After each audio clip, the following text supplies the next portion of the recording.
Sabemos que nuestro amado Señor Jesucristo no nació en diciembre, pero aún así deseamos festejar su venida a este mundo en estas fechas.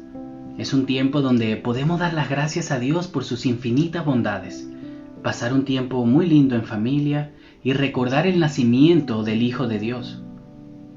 La venida de nuestro Salvador fue sobrenatural, desde su concepción, su vida, su muerte sustitutiva en la cruz y luego su ascensión. Mi pregunta es, ¿por qué celebras tú estas Navidades?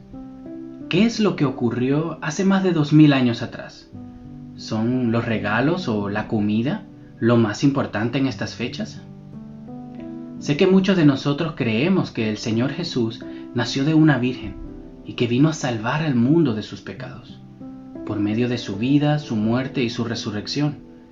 Pero no fue solamente un hombre sobrenatural quien fue enviado por el Padre, sino Dios hecho hombre, la palabra encarnada. El Evangelio de Mateo, en el capítulo 1, versículo 23, nos enseña una gran verdad. La Biblia dice así: He aquí, la Virgen concebirá y dará a luz un hijo, y le pondrán por nombre Emmanuel, que traducido significa Dios con nosotros. Mateo nos relata la historia del nacimiento de nuestro Señor Jesús y de cómo un ángel se le apareció a José en sus sueños y lo consoló, explicándole que el niño que iba a nacer era engendrado del Espíritu Santo y que le tenía que llamar Jesús, porque iba a salvar a su pueblo de sus pecados. El autor nos recuerda que todo esto aconteció como cumplimiento de las promesas del Antiguo Testamento. Este texto fue citado por él para demostrar que Jesús es Dios, que es nuestro Salvador, el Mesías esperado y profetizado.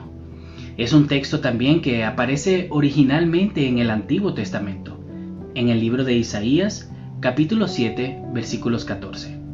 Y un dato muy interesante es que fue escrito 700 años antes del nacimiento de Jesús. El pasaje nos dice que lo llamarán Emmanuel. Este nombre, como dice el mismo texto, significa Dios con nosotros.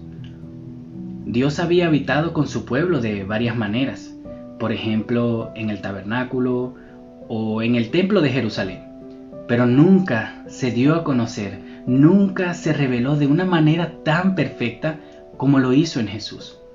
Aquí también lo llamarán no significa tanto como nombrar o nombrarán, sino más bien reconocer. Jesús afirmó muchas veces que quien le veía, veía al Padre, que Él y el Padre son uno. Solo quienes reconocen a Jesús como Dios, nacido para vivir como nosotros, pero sin pecado, y vivir por nosotros, han comprendido la verdad que Mateo quiere exponer con estas palabras. El pueblo judío tuvo problemas con reconocer la divinidad de Jesús, y su incredulidad fue causa de su condenación, a pesar de todas las profecías y señales que Dios les había otorgado. Ellos no quisieron ni pudieron ver la gloria del Hijo, e incluso hoy rechazan a Jesús como el Mesías. Y de la misma manera, hoy todos aquellos que no creen en Jesús como la palabra encarnada, el Dios hecho hombre, que vino a salvar a su pueblo, recibirán las mismas consecuencias. Emmanuel, Dios con nosotros. Nuestro Creador no es un Dios distante.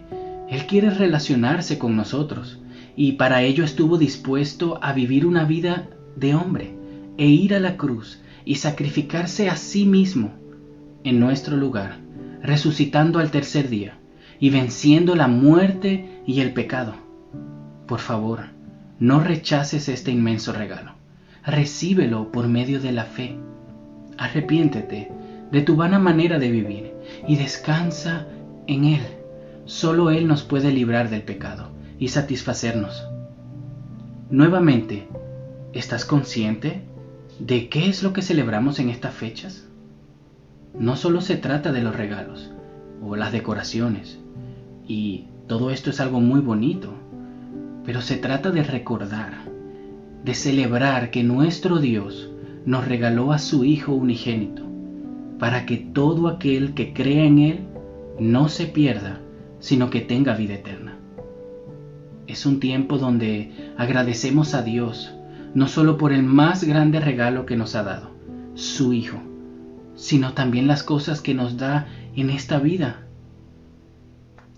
Hasta la próxima, si Dios así lo permite.